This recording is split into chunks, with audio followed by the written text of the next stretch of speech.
So as we can see, I'm pretty sure this thing's stone dead. Just barely enough juice to turn that on, but nothing on the gauge.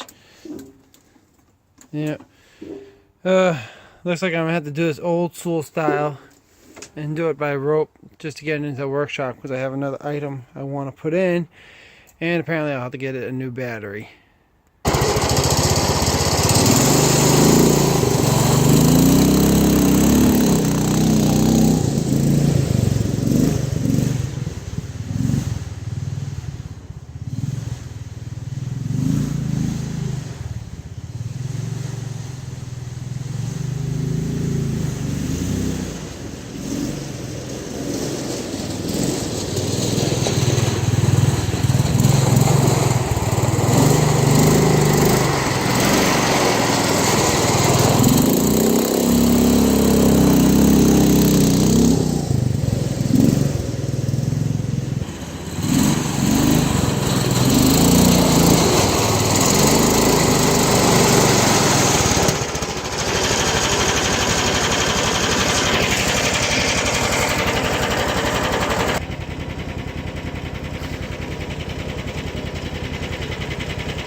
Let's see if it'll start back up.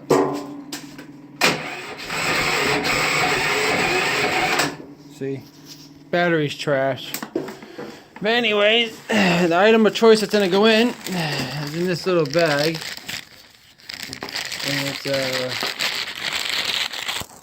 pretty nice. They come with all the wiring you need. Anyhow, this is the item. It's a USB port, you know what I mean? Simple hookup, 2 wires, and this all lights up blue around here. Figuring I could put it somewhere on my dash or whatever. That way if I'm out riding and my phone dies, I'll show you all what it looks like when it's powered up. So when I turn the key ignition on, that's what it's going to be lit up like. So at nighttime, it'll be like the gauges, all blue. Apparently a lot of my rattling that's going on in the tractor is because apparently these stupid spot welds they put on these tractors, that gave up. So I'm going to have to fix that, weld it back up. But just thought I'd show you.